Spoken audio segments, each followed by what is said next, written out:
Welcome to the USU Career Studio podcast that helps you navigate your career path. If you enjoyed this episode, make sure to tell your friends and family all about it. Subscribe to our podcast on Apple, Spotify, YouTube, or anywhere else you listen to get access to our newest content.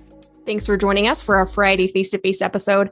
I'm Marissa Armitstead, your host, and I'm excited to welcome USU Assistant Professor Nadia Kouraytem to the show. Welcome, Nadia. Thank you for having me.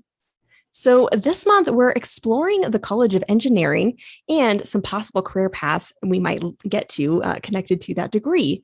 So Nadia, I would love to learn more about your educational path as well as career timeline. So if you wouldn't mind, go ahead and walk us through how those paths led you here to USU. Yeah, so growing up, I was first introduced to engineering by a little of those mechanical building toys.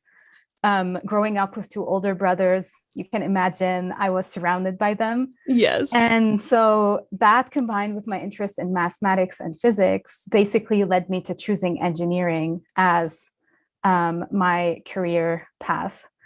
And then I got an opportunity to pursue my undergrad in mechanical engineering as well as a higher education, which I was intrigued about doing more research and pursuing questions that were more in depth about mechanical engineering. And so that's how I got into working in experimental fluid mechanics. And then from there, I was working with all these exciting high-speed images, so high-speed cameras to look in slow motion at some phenomena. And then I learned about this new area of research that's in 3D printing of metals. And so I combined my knowledge and background in experimental fluid mechanics and all of the experimental techniques that I had learned with this newer field that was emerging at the time. And so this is what I pursued in my postdoctoral degree, or postdoctoral time, I should say. And from there, I got the opportunity to join the faculty at the Mechanical and Aerospace Engineering at Utah State University. Wow, what a unique career path. I don't know many people who can say that they have done what you have done, Nadia. I'm curious. So the reason we're having this conversation today is I actually came across an article with the Department of Engineering or the College of Engineering, and I had seen some of your recent research. And so I would love whatever you can give us today. I'd love to learn a little bit more about some of your recent research and studies that are going on. What can you share? Yeah, so you're probably thinking about the Nuclear Engineering University Program grant. So I was recently awarded that as part of this Department of Energy funding that comes in every year. It was a surprise for me to just be awarded such a prestigious funding. And what it entails is looking in more depth at these correlation and relationships in the 3D printing processes. So as we are printing a part with lasers, as you can imagine, there are a lot of parameters that we could change. And so from there, we can get different microstructures and defect structures, which would result in very varied mechanical properties of a part. And so that would be the main focus of what we would be looking at with this grant. And we hope to capture different mechanical properties of materials that were printed with a combination of parameters, and then try and elucidate why that is the case. Wow, so interesting. Maybe to back up just a second, I know a lot of students are interested in research. They hear about it. They know the university has lots of different research going on, but it's intimidating. Maybe they've never done it before. They don't have family members who have researched before. So would you mind just like on a very basic level, walking us through, what does it look like for a faculty member or student to initiate some kind of university-led research? Can you kind of walk us through the basics of that?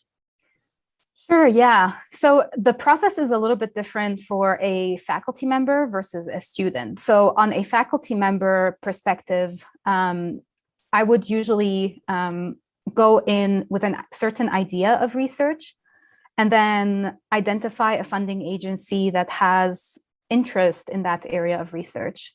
And then at that point, I would just write a proposal asking for funding for that specific idea. And then those whole like proposals that were written are sent out to experts that evaluate the soundness and the potential of success of these projects. So at that time, this is when on my end, there's a lot of waiting and anxiousness about Yes. whether or not that's going to come through. But once a decision comes in, usually the agency will notify the faculty members either with a positive or a negative outcome. Now, in the case of a positive outcome, this is when a student can get more involved. And from a student's perspective, they usually can join a project once funding is available. So the best approach would be to contact a faculty member who works in an area that they're interested in, and then provide them with like a little bit of information about what they like to work on, what they prefer in their course and studies, and then they can match with that professor and receive financial funding. Super helpful. And I apologize in advance that you may be getting student emails after this conversation, but that's a helpful kind of process for students to be aware of, especially newer students. So I appreciate you chatting with us about that. If I may plug that in, yeah, I am ahead. looking for PhD students mostly. So if anyone's interested and they think that additive manufacturing or 3D printing of metal is something of interest to them, I'd be happy to further discuss. Fabulous. We'll link that below in the episode so folks can check that out if they're interested. I love that. Awesome. So Nadia, to kind of transition a little bit, I want to talk about, so your previous work, you've done a lot of different types of engineering, if I understand correctly. So you have field engineer experience, design engineer experience. So talk to me a little bit about what it was like to work kind of in industry and being an engineer. And then what is it like to transition into this kind of new world of being a professor?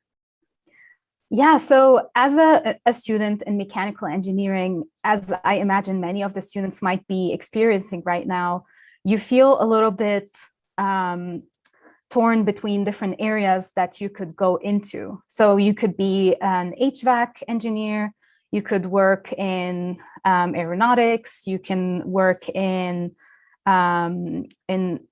oil and gas, etc. And so I was curious about all the different areas of potential work that I could be involved in. And this is when I started looking for internships. And about every summer, almost during my undergrad, I was working in some type of an internship to explore those areas in more details. Wow, awesome. I love that you're sharing how you kind of started to get involved. I think sometimes, getting that first internship or maybe taking on that first research assignment can feel uncomfortable and challenging. So I think that's a really great step.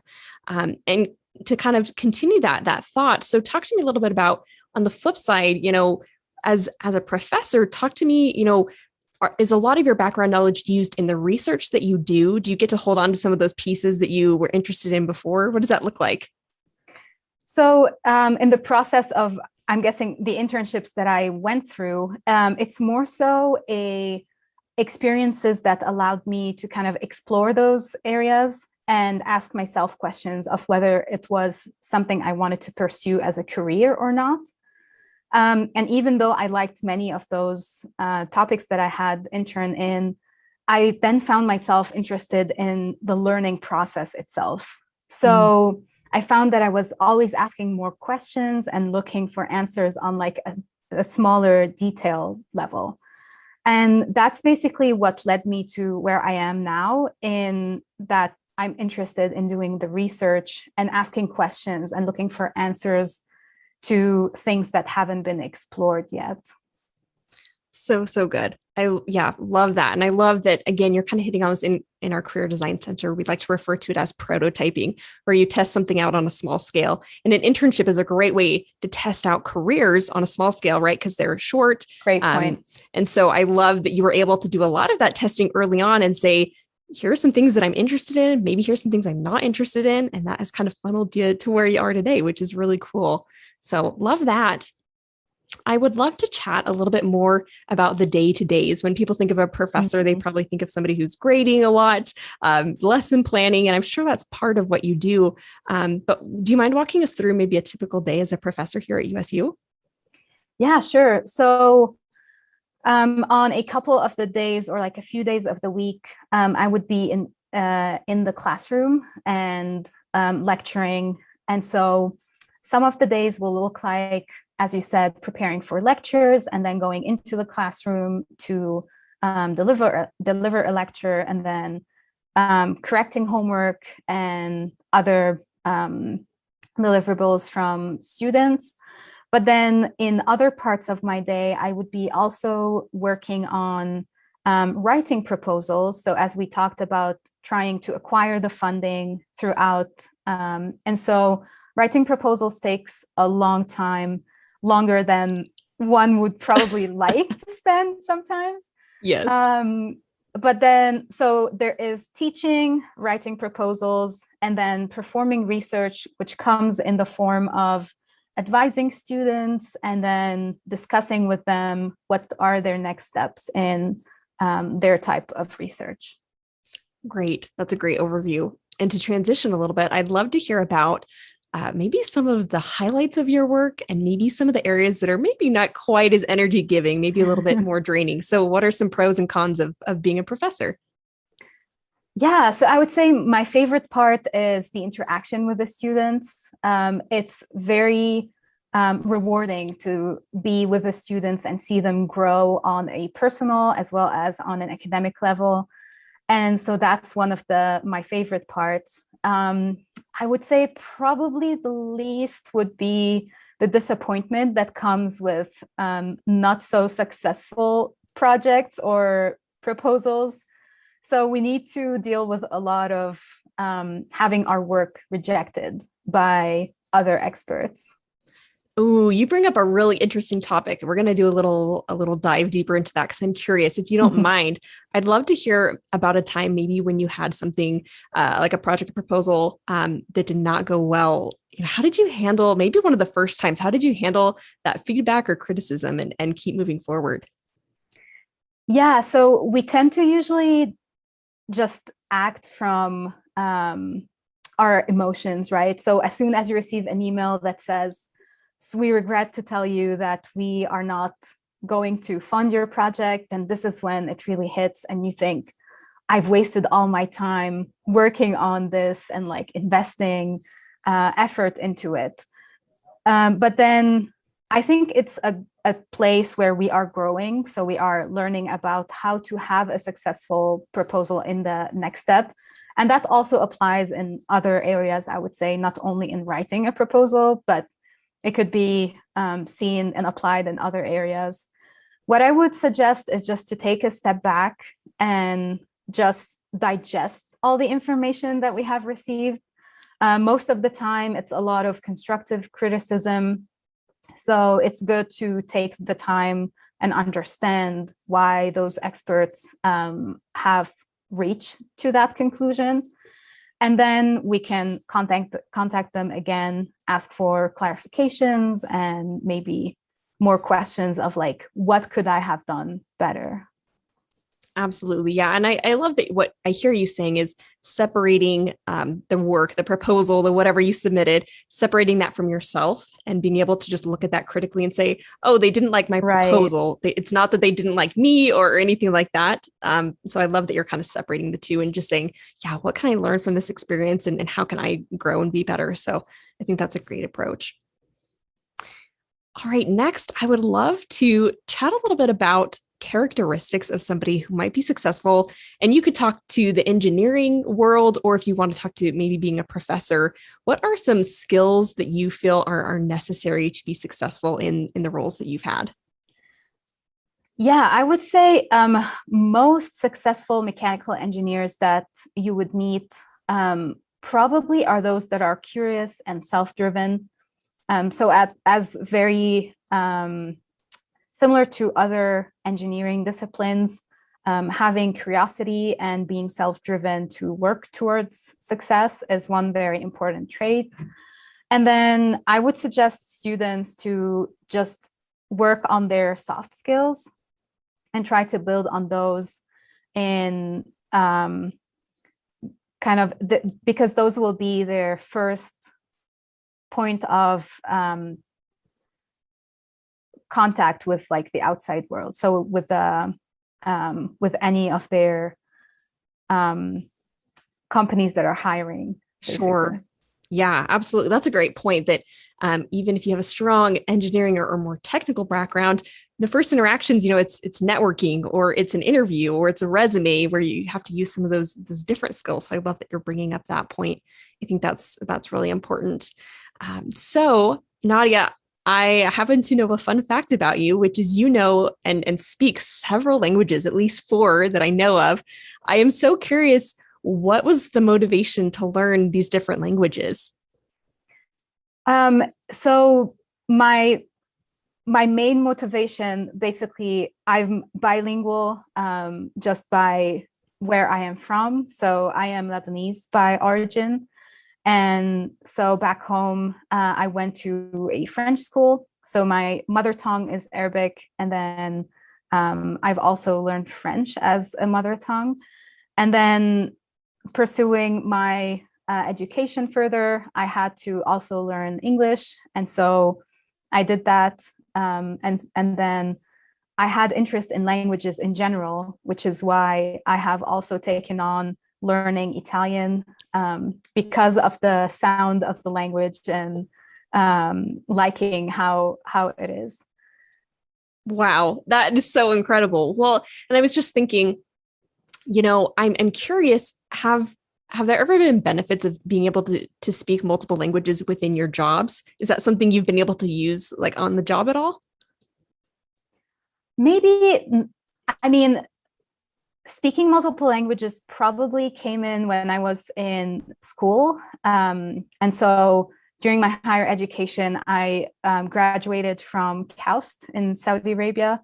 So it's an international university where people from 90 different nationalities were coexisting. Wow.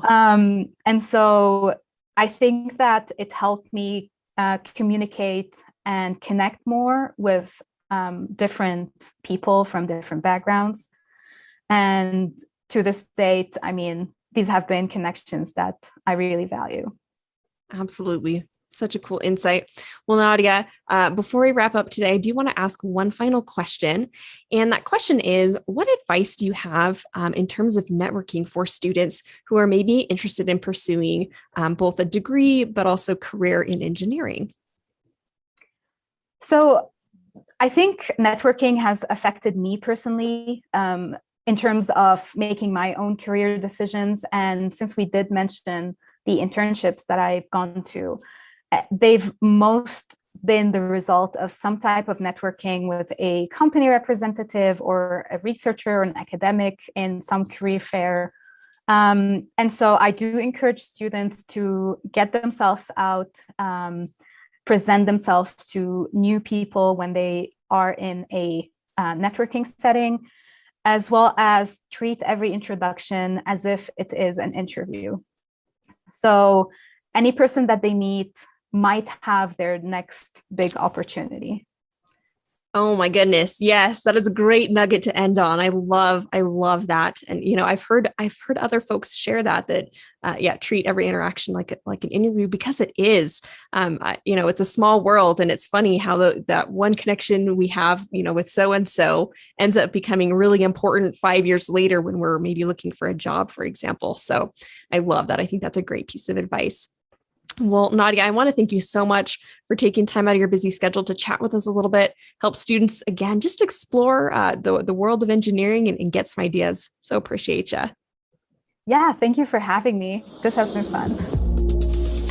We hope you loved this episode of the USU Career Studio podcast. If you haven't already, make sure to subscribe and share this episode with your friends and family.